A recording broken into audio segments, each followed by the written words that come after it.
Alô, você, concurseiro de todo o Brasil, é um prazer mais uma vez recebê-lo em nossa companhia. Seja bem-vindo, meu amigo, minha amiga, a este site de sucesso, este site que vai fazer de você mais um dos nossos campeões. Sou o professor Jefferson Fiel, professor de matemática, raciocínio lógico e estatística. E na aula de hoje, galera, dando continuidade ao nosso curso de raciocínio lógico, nós vamos fazer a parte prática da aula anterior, que foi a parte conceitual sobre silogismo lógico. Mais especificamente, nós trabalhamos os quantificadores, todo, algum e nenhum. E nesta aula, nós vamos pôr em prática esses conhecimentos, esse embasamento teórico que nós tivemos na aula anterior. Por isso, peço para você, se não assistiu à aula de silogismo lógico, dê uma pausa no vídeo, volte, assista essa aula, só depois você vai acompanhar a resolução desses exercícios, que é a aplicação, a parte prática daqueles conceitos trabalhados na aula anterior. Belezinha, galera? Vem comigo, então, para darmos o pontapé inicial aí na aula sobre exercícios de silogismos categóricos, ok? Também algumas bancas trabalham como quantificadores, tá? Então, tem banca que usa o termo quantificador, tem banca que usa o termo silogismos categóricos, ok? Então, vamos pôr em prática aí a utilização desses quantificadores. Então, vamos para o nosso primeiro desafio, galera. Olha só, exercício número 1. Eu esqueci de colocar aqui, me desculpe, mas esse é um exercício da banca CESP, ok? O que nós temos aqui? Se A for a proposição, todos os políticos são honestos, então a proposição cantoneira A estará enunciada corretamente por nenhum político é honesto, isto está certo ou está errado. Beleza. O que nós temos que estar atento na resolução de exercícios envolvendo silogismo categórico? Primeiro, qual é o quantificador utilizado? Então, o quantificador que está sendo utilizado aqui é o quantificador todo. Observem, todos os políticos são honestos. Beleza? Segundo, o que o exercício está propondo com relação a esse quantificador? Porque o exercício pode pedir uma equivalência. O que é uma equivalência, professor? Ele nos dá uma série de alternativas que traduzem com palavras diferentes o mesmo significado, e aí você tem que ver qual dessas alternativas é uma alternativa equivalente ao enunciado dado. O exercício pode dar uma negação daquela proposição que ele apresentou com aquele quantificador, e aí você tem que saber como que se faz a negativa daquele quantificador e verificar a alternativa correta. No caso da banca CESP, a banca ela já te dá a resposta e pede simplesmente para você fazer o julgamento, coisa que não acontece com outras bancas, aí, ESAF, FCC, Sesgan Rio e por aí vai. Ok? Elas já te dão alternativas para você escolher. A CESP não, ela faz uma afirmativa e pede para você julgar se isso está certo ou está errado. Foi o que aconteceu aqui. Ela nos deu o quantificador todo, na frase, todos os políticos são honestos, e aí ele diz, então a proposição cantoneira A, detalhe, esse símbolo aqui, ó, é lido como cantoneira. O que ele representa, professor? Ele representa a negação da proposição. Ok? Então, eu tenho que negar a proposição A. Quem é a proposição A? Se A for a proposição. Então, a proposição A é todos os políticos são honestos. E o exercício está pedindo o quê, galera? Para nós negarmos que todos os políticos são honestos. Então, como que eu vou fazer essa negação? Aí ele diz o seguinte, a negação disso está correto por nenhum político é honesto? Então, esta é a negação do todo. O que você precisa saber para responder bem esta questão? Bom, como faz referência à negação de um quantificador, você tem que estar atento como que se nega um quantificador. E aí nós temos lá os quantificadores. Todo, algum, vamos aqui, aproveitar, eu vou aproveitar essa oportunidade para a gente relembrar aqui o seguinte, ó, uma tela em branco. Nós temos os quantificadores todo, nós temos o quantificador algum e nós temos o quantificador nenhum. E aí, na aula de teoria, nós aprendemos que a negação, que é esse símbolo, ou a cantoneira, um dos dois, ok? Negação do todo, gente. Qual é a negação do todo? Lembram daquela observação? Eu insistentemente repeti várias vezes para que vocês realmente não caíssem nesse erro. A negação do todo não é nenhum. Nenhum não é o termo que nós utilizamos para negar o todo. E é muito comum o aluno achar que isso está correto. Todo, negação nenhum. Não é assim. Está errado. O nenhum não é o termo que se nega o todo. E observem que a Banca CESP propositalmente fez essa provocação. Utilizou o termo nenhum. Então, para negar o todo, basta eu usar o termo algum ou pelo menos um. Lembram disso? É assim que eu nego o quantificador todo. Para negar o algum, aí sim eu uso o nenhum. Para negar o nenhum, aí eu uso algum ou pelo menos um, tá? Ou pelo menos um, ok? Então, a negação dos quantificadores acontece dessa forma. Então, repetindo, relembrando aí, o todo é algum ou pelo menos um, o algum é nenhum e o nenhum é algum ou pelo menos um também que se faz a negação. Beleza? Bom, agora que nós relembramos esses conceitos, fica mais fácil para nós respondermos então. Então, repito, nenhum não é a negação do quantificador todo. Então, voltando aqui, como ele está dizendo que nenhum político é honesto, e ele está dizendo que isso é uma negação, isso aqui está errado. Belezinha? Simples assim, basta você estar inteirado da parte conceitual que você consegue resolver com muita tranquilidade. Belezinha? Então, vamos para o nosso segundo desafio. Bom, galera, veja bem, eu quero chamar a sua atenção para o seguinte. Nós estamos num momento de aplicação prática de tudo aquilo que nós aprendemos na aula anterior. Então, o que eu vou pedir para você? Assim que eu terminar de fazer a leitura do exercício, você dá uma pausa e tenta resolver o exercício antes de mim. Ok? Dê uma pausa, tenta você encontrar a resposta, você encontrar a solução. Só depois você dá continuidade no vídeo para ver se você acertou, se não acertou. Porque, assim, se você ficar esperando toda vez eu resolver por você, beleza, bacana, você aprende assim também. Mas o legal é você começar a colocar em prática os conceitos que você já tem. Principalmente se você já assistiu a aula anterior.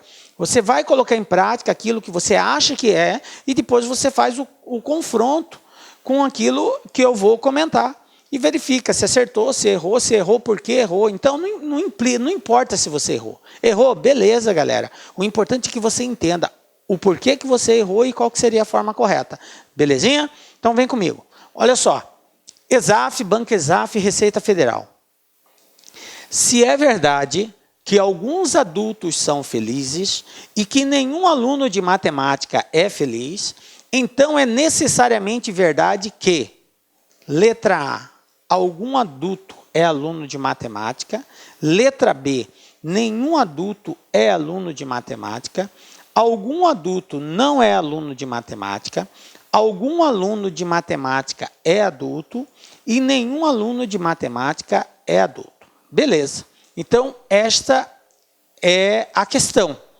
Tá? Não vou nem fazer nenhum comentário a princípio, né? Você vai ter que marcar uma dessas alternativas que, de acordo com essa informação, se é verdade que alguns adultos são felizes e que nenhum aluno de matemática é feliz, com base nessa proposição, você vai escolher uma dessas aqui que seja logicamente verdadeira em função dessa informação inicial.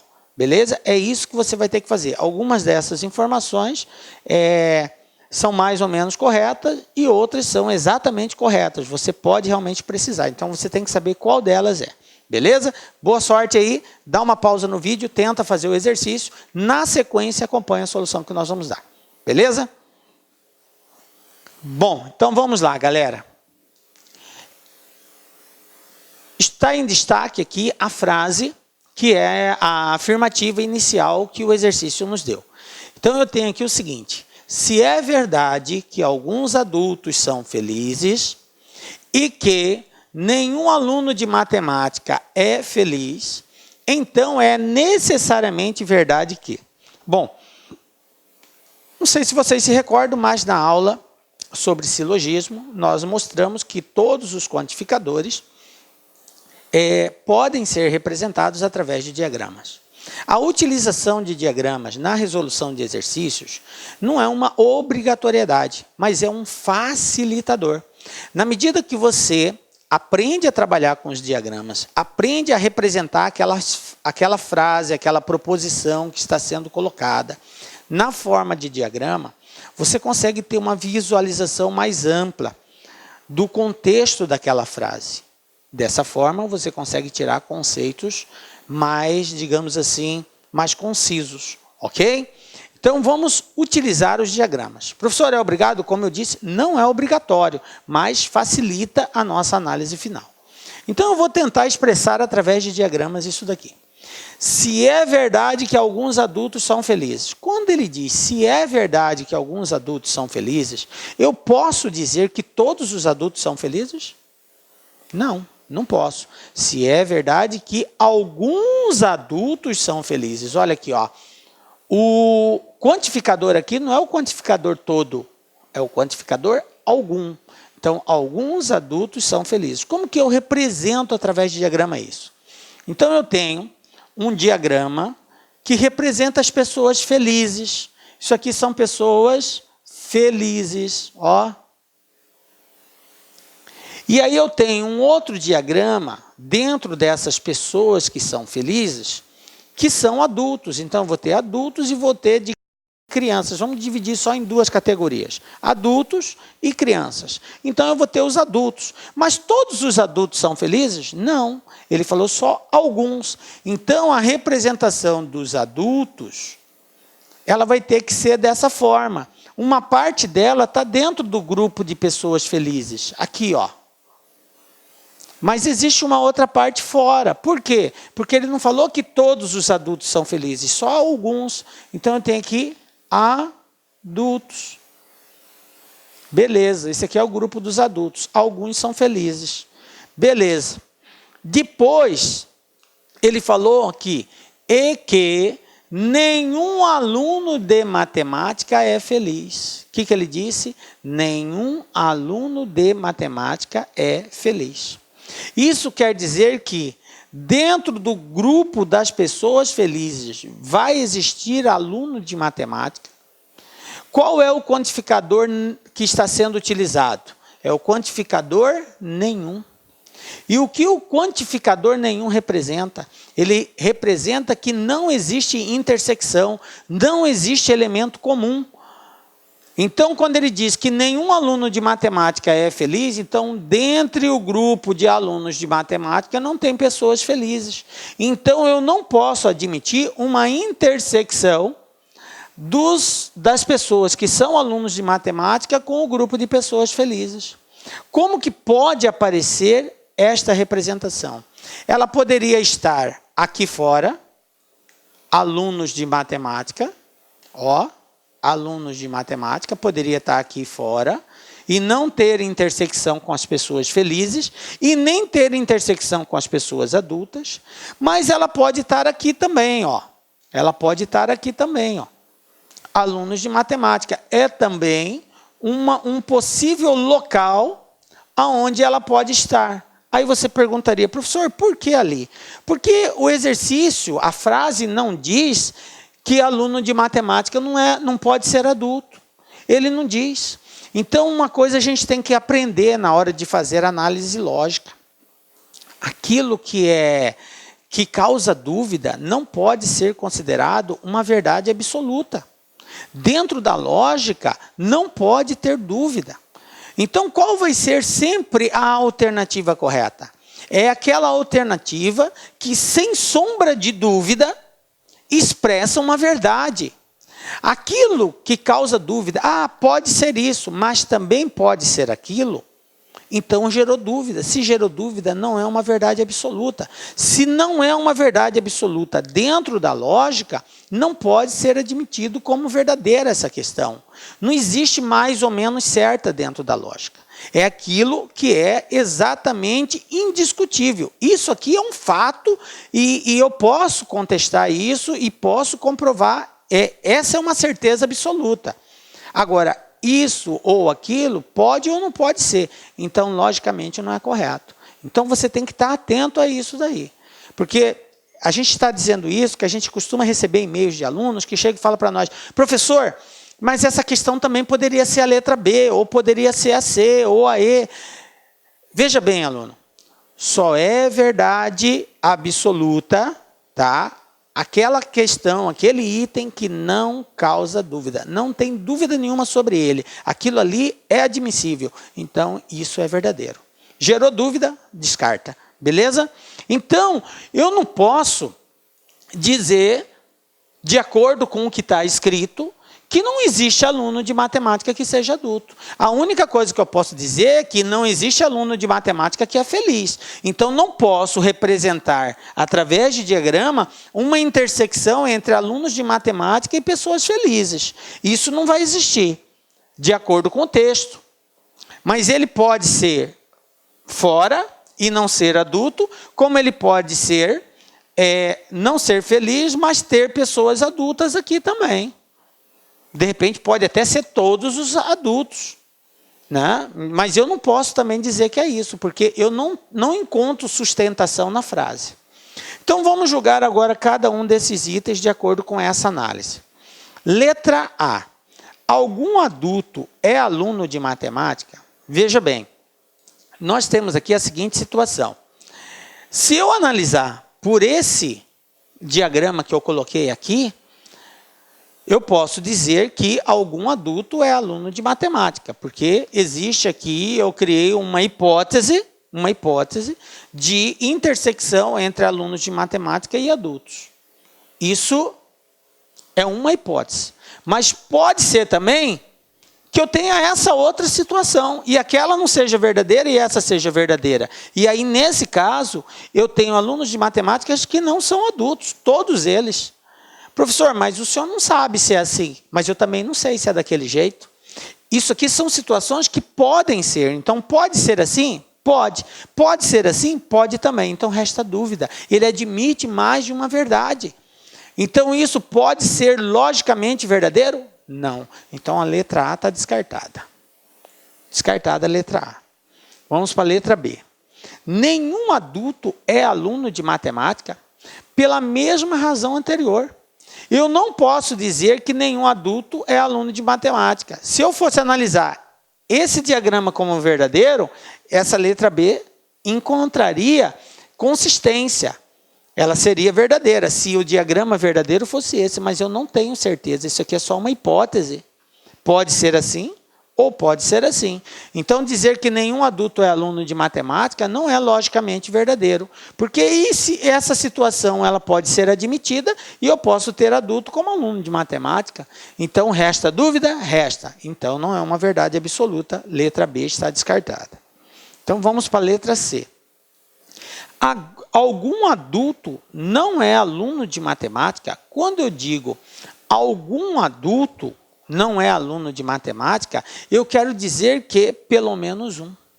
Pelo menos um adulto não vai ser aluno de matemática. Agora vamos ver se a gente encontra consistência nessa afirmativa.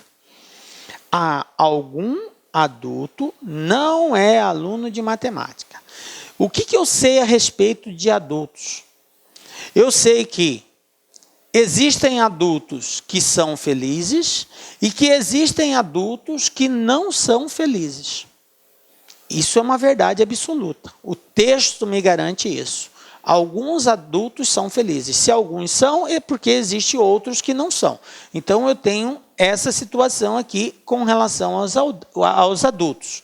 Beleza.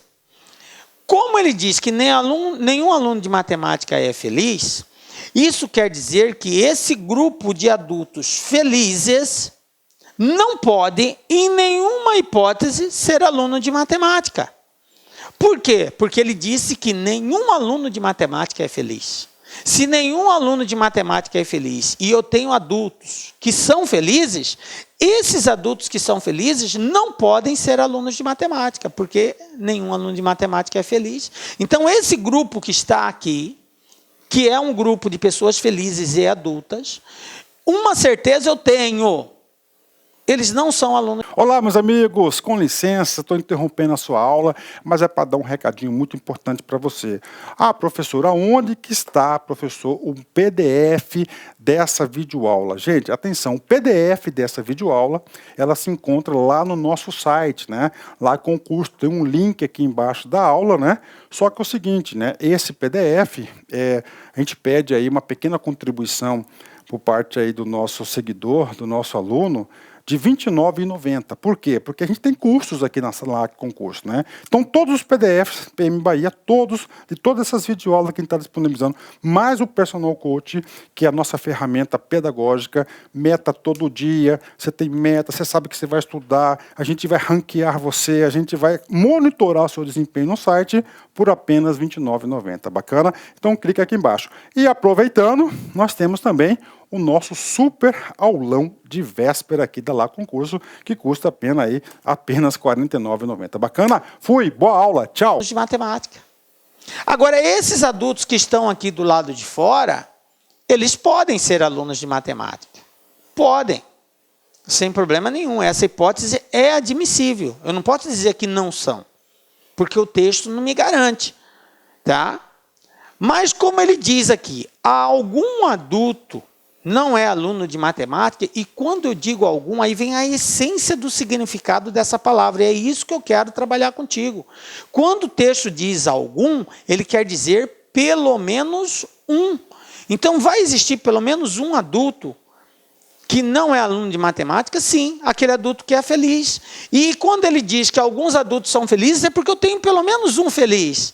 E esse cara que é feliz, ele não é aluno de matemática. Então, algum adulto não é aluno de matemática, isso aqui é verdadeiro. Beleza? Nós poderíamos até parar por aqui, que eu já encontrei a resposta correta, não tem mais outra alternativa, senão a questão é cancelada. Mas como a gente está discutindo, e o objetivo nosso aqui é compreender o contexto de cada afirmativa, vamos continuar. Algum aluno de matemática é adulto?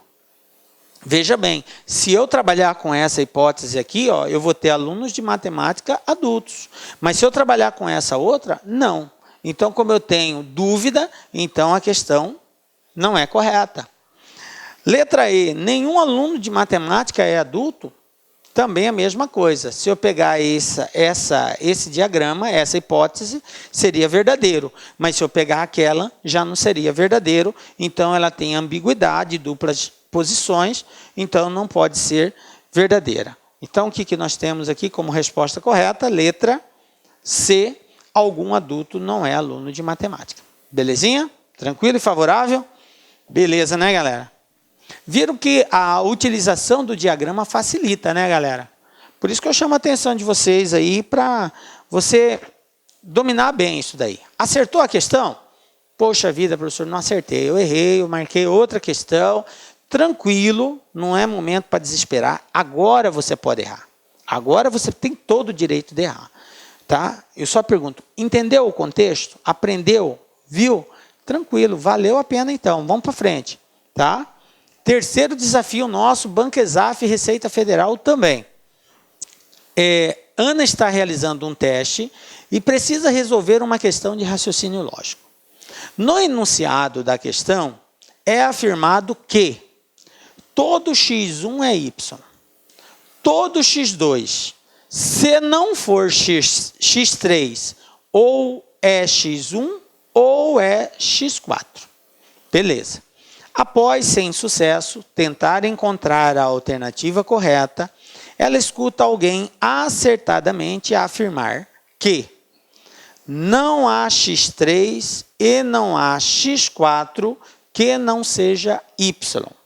Beleza, então, ó, repetindo. Todo x1 é y, todo x2, se não for x3, ou é x1 ou é x4. E aí ela ouviu falar que não há, ou seja, não existe x3 e não existe x4 que não seja y. Continuando aqui. A partir disso, Ana conclui corretamente que todo y é x2, todo y é x3 ou x4, algum x3 é x4, algum x1 é x3 e todo x2 é y. Beleza? Então, mais uma vez, peço para você aí, dá uma pausa no vídeo, tenta fazer a questão, na sequência acompanha a solução que nós vamos dar. Belezinha? Vai lá. Bom, galera, então vamos lá. O que eu tenho aqui? Eu tenho representado através de letra, né, y, x1, x2, x3, um determinado grupo, ok? Esse grupo está fazendo referência a alguma coisa, ele fala só que todo x1 é x2, ele não fala aqui x1 faz referência a y, também não importa, poderia ser grupo de pessoas, de animais, de objetos, qualquer coisa assim. Mas beleza. Independente da referência que essa letra está fazendo, nós podemos representá-la. Quando ele diz todo x1 é y, o que ele quer dizer com isso? Que x1 está dentro de y. Tudo que for do grupo do x1 é também grupo do y. Beleza. Depois ele diz que todo x2, então quem pertence ao grupo x2, se não for x3, ou seja, se não pertencer ao grupo do x3, vai pertencer ou ao grupo do x1 ou ao grupo do x4. Beleza? Então, quem pertence ao grupo do x2, ou é um grupo que pertence ao grupo do x3, ou é um grupo que pertence ao grupo do x1, ou é um grupo que pertence ao grupo do x4. E aí ele diz que não existe x3 e não existe x4 que não seja y. O que ele quer dizer com isso? Que todos que são do grupo x3, que todos que são do grupo x4 também são do grupo y. Beleza? Bom, então vamos representar isso. Primeiro ele falou que todo x1 é y. Então eu vou desenhar aqui o grupo do y. Isso aqui é o grupo do y. Essa bola maior é o grupo do y. Quando ele me diz que todo x1 é y, então eu sei que x1 está dentro do y. Todo x1 é y. Beleza?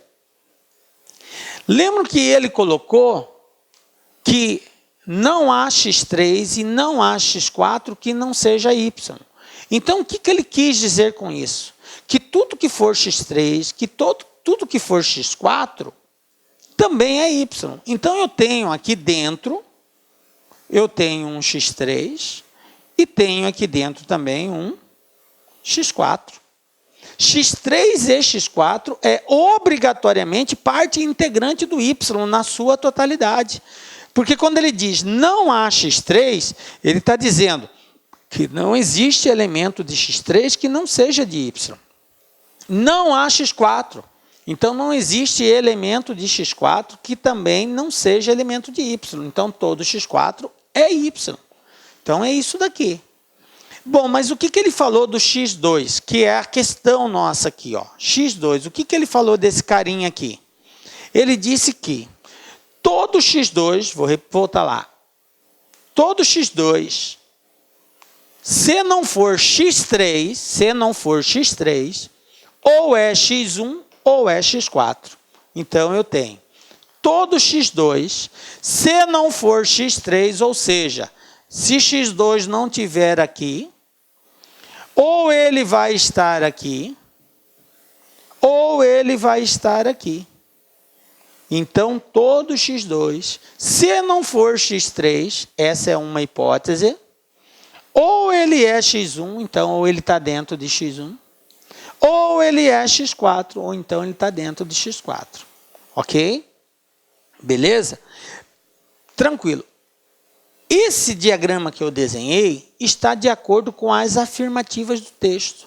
Agora eu vou analisar, com base nessas hipóteses, qual dessas alternativas retrata uma verdade absoluta. Alguns vão ser meia verdade, mas só é verdadeiramente correto, logicamente correto, aquela questão que não admite dúvida.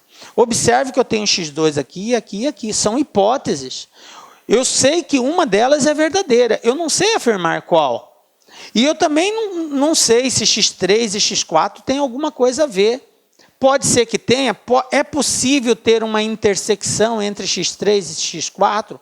É possível, mas o texto não me deu essa afirmativa. Então, é só uma hipótese. Ele não disse que sim e ele não disse que não. Então, tem dúvida. Pode ser? Pode, mas pode não ser também. A mesma relação entre x1 e x3. Não existe uma relação no texto que diz que ele tem alguma coisa em comum. Pode ser que sim, pode ser que não. Beleza? Então, vamos lá. Todo y é x2. Posso dizer que isso é verdadeiro? Não. Porque quando eu digo que todo y é x2, eu estou dizendo que y está dentro de x2. E isso não é uma verdade. Pelo texto, x2 deve estar dentro do y, porque ele está dentro de um desses caras aqui, x1, x3 ou x4. E esses caras estão dentro do y, então não é o contrário. Primeira questão está fora. Dizer que todo y é x3 ou x4 também não é verdade, porque eu tenho um x1 que é y e vai existir elementos aqui que não é x3 e não é x4. É uma hipótese. Aí você pode dizer, professor, mas x1 pode estar dentro de x3. Pode. x1 pode estar dentro de x4. Pode. Mas o texto diz isso? Ele afirma de forma categórica isso? Não afirma. Então, é dúvida. Se é dúvida, eu não posso dizer isso. Depois ele diz que algum x3 é x4. Dizer que algum x3 é x4 é admitir uma intersecção entre x3 e x4. Eu teria que ter uma ligação entre eles aqui. Eles teriam que fazer isso, ó. Teria que ter um ponto em comum, x3 e x4, coisa que o texto não me deu. O texto não disse que algum x3 é x4. Ele não disse isso, então eu não posso admitir. Tá? Ele falou que todo x3 é y, que todo x4 é y. Mas eu não sei até que ponto esse ser y implica em igualdade de elementos aqui. Porque o y pode ser grande. Professor, eu não entendo isso. Vamos supor que eu tenho um conjunto y assim, ó. 1, 2, 3, 4, 5, 6, 7, 8. Beleza. Aí eu tenho um grupo x1. 1 e 2. Tem um grupo x2. 2. Tem um grupo x3. 3, 4 e 5. Tem um grupo x4. 7. Pronto. Isso aqui é um exemplo de conjuntos que satisfaz aquilo que o exercício colocou. Observe que eu tenho um conjunto y, que é um conjunto maior. Dentro dele eu tenho um conjunto x1, que é o 1 e o 2. Tem um grupo x2, que é o 2. Tem um grupo x3, 3, 4 e 5. E tem um grupo x4, 7. Observe que x4 não tem nenhum elemento comum com x3. Poderia ter? Poderia. Mas poderia não ter também. E fazer parte do y. E observe que x2 está dentro do x1, porque ele falou que x2 ou é x1, ou é x4, ou é x3. Ou seja, ele deve estar dentro de um deles. Então, está aqui uma situação, só para você compreender o contexto. Né? Então, dizer que algum x3 é x4 não é algo logicamente correto, porque eu posso ter x3 e não posso ter dentro do grupo do x3 nenhum elemento que apareça no x4, obrigatoriamente. Então, também é uma questão eliminada. Algum x1 é x3 pela mesma razão da letra C, também não pode ser admitida como verdade. Agora, dizer que todo x2 é y, isso sim é uma verdade absoluta. Por quê? Porque eu disse que todo x1 é y, eu disse que todo x3 é y, eu disse que todo x4 é y. E eu disse também que x2 ou é x1, ou é x3, ou é x4. Ou seja, ou ele está dentro de x1, ou está dentro de x3, ou está dentro de x4. Então, obrigatoriamente, como x1, x3 e x4 estão dentro de y, obrigatoriamente x2 também vai estar dentro. Então, todo x2 é y, isso sim é correto. Por isso, a resposta correta, letra I. Belezinha? Tranquilo e favorável? Beleza, galera. Viu como a confecção de diagramas facilita, né, galera? É muito importante você começar a desenvolver bem essa análise, que aí fica fácil de você encontrar as respostas aí. Acertou? Parabéns, galera. Então, vamos para o próximo desafio. O que eu tenho aqui? UniUV, técnico em processamento de dados, dada a proposição, todos os jogos são competitivos. Admitindo-a como verdadeira, analisar as inferências da verdade ou falsidade das seguintes proposições. Aí eu tenho aqui o seguinte: alguns jogos são competitivos, nenhum jogo é competitivo. Terceiro, alguns jogos não são competitivos. Agora, essas foram as inferências de verdade ou falsidade e eu vou ter que julgar qual delas é verdadeira ou qual é falsa, de acordo com o que os itens apresentam. Então, no item a primeira e a segunda são verdadeiras, eu tenho que analisar e ver se isso é ou não correto. Apenas a segunda é falsa, apenas a primeira é verdadeira, apenas a terceira é verdadeira, a primeira e a terceira são verdadeiras. Ok? Então, vamos lá, de acordo com a frase inicial, vamos julgar esses 3 itens aqui. Belezinha? Dá uma pausa no vídeo, tenta fazer. Na sequência, acompanha a solução que nós vamos dar aí. Vamos lá, galera. O que eu tenho aqui? Ó? A frase é essa. Todos os jogos são competitivos. Eu tenho uma frase usando qual quantificador? Primeira coisa que eu analiso. Quantificador todo. Quando eu uso quantificador todo, o que eu quero expressar com isso? Eu quero expressar que todos os elementos de um determinado grupo estão dentro de um outro grupo que eu estou comparando ou fazendo referência. Tá? Então, se eu digo que todo A é B, eu quero dizer que todos os elementos de A também são elementos de B. Todos, quando eu falo todos, não fica nada de fora. Não fica nada, nenhum elemento pode ficar de fora, senão não vai ser todos, vai ser alguns. Ok? Então, todos implica na totalidade, 100% dos elementos. Como que eu represento, professor, isso através de diagrama? Então, eu vou colocar aqui. Competitivos, tudo que for competitivo. Competitivos, ok. E aí, o que o exercício colocou? Ele falou que todos os jogos são competitivos. Então, tudo que for jogo é competitivo. Futebol de salão é competitivo? É. Salão. Futebol de salão. Basquete é competitivo? É competitivo. Vôlei, professor, é competitivo? É competitivo. Qualquer jogo que você pensar que for enquadrado na categoria de jogo, ele dentro do conjunto dos competitivos. Professor, natação não é competitivo. Não. É jogo? É. Então é competitivo. Não pode estar fora. Por quê? Porque ele falou todos os jogos são competitivos. Então, só se não se enquadrar na categoria de jogos que eu posso tirar fora dos competitivos. Porque a frase foi clara. Todos os jogos são competitivos. Então, eu entendo que, sendo um jogo, ele é competitivo. Beleza? Ele está aqui dentro. Seja qual jogo for. Beleza. Então, tá. Essa é a ideia. O que diz a primeira afirmativa aqui? Alguns jogos são competitivos? Quando eu digo alguns, o que eu quero dizer? Lembram lá? Algum quer dizer pelo menos um. Eu posso dizer que isso é verdadeiro? Alguns jogos são competitivos diante da frase que foi dada? Posso. Qualquer jogo que eu escolher aqui, ele é competitivo.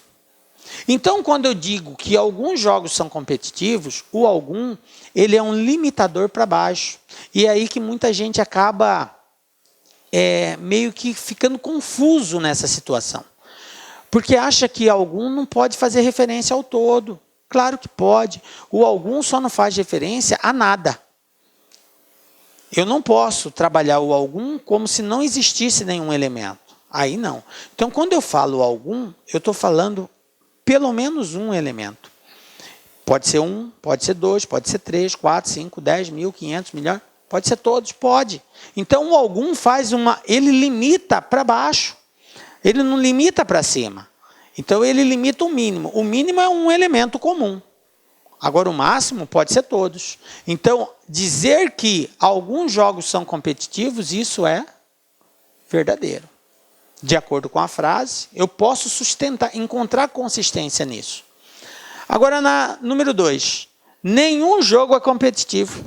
Quando eu digo nenhum, qual é a expressão da palavra nenhum? A expressão da palavra nenhum quer dizer que não vai ter nenhum elemento que seja competitivo. Ou seja, todos os jogos, não existe nenhum que seja competitivo. Se nenhum jogo é competitivo, está em desacordo, porque ele falou que todos os jogos são competitivos. Então, isso aqui é falso. Terceiro item. Alguns jogos não são competitivos. Quando ele diz alguns, ele está dizendo pelo menos um.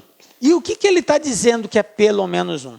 Ele está dizendo que pelo menos um não é competitivo.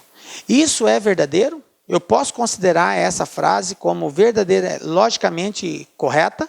Não. Por quê? Porque ele diz que todos os jogos são competitivos. Então, não existe nenhum que não seja competitivo.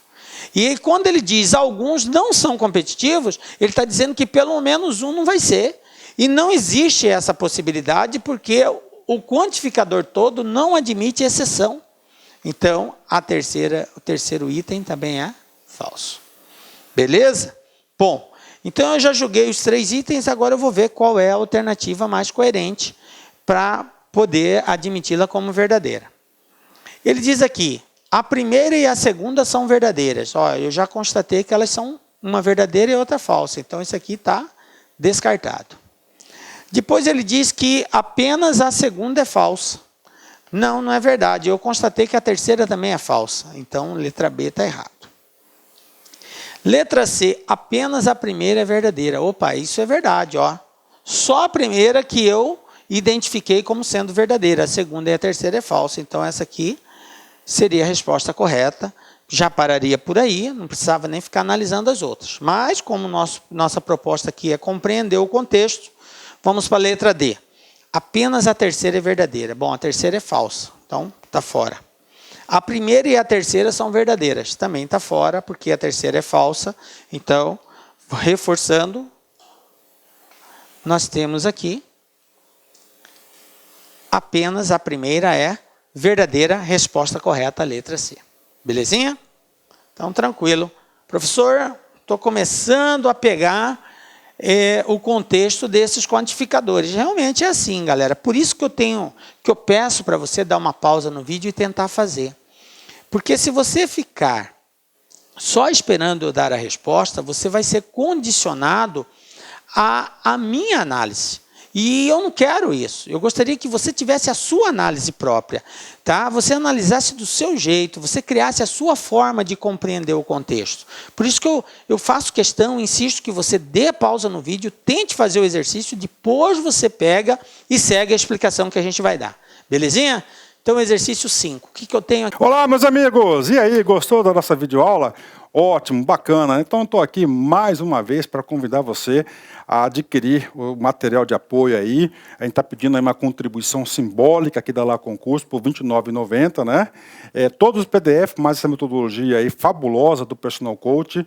Eu vejo que muitos alunos não conseguem ter alta performance porque não conseguem elaborar um plano de estudos, né? Uma sequência coerente, prioritária, ele vai se perdendo no conteúdo. Então, o Personal Coach vai te ajudar bastante nisso por apenas R$ 29,90. E, claro, a chamada daquela cerejinha do bolo que vai coroar a sua preparação para esse concurso inédito aqui da PM Bahia. O nosso super aulão de véspera, tá? Aqui estão os professores aqui, já estão todos eles contratados, combinei com todo mundo já, 30 horas, né? Cada professor vai gravar blocos de 30, por exemplo, pegar aqui o professor Edenilson, né? 2 horas, então ele vai ter 4 blocos aí, tá? 4 blocos de 30 minutos, né? Isso aqui não será disponibilizado no YouTube, será lá na nossa plataforma do Lá Concursos, o link está aqui para você fazer a sua inscrição, né? Por apenas R$ 49,90. Tudo bem, gente? Então, um forte abraço, espero vocês. Tchau, fui!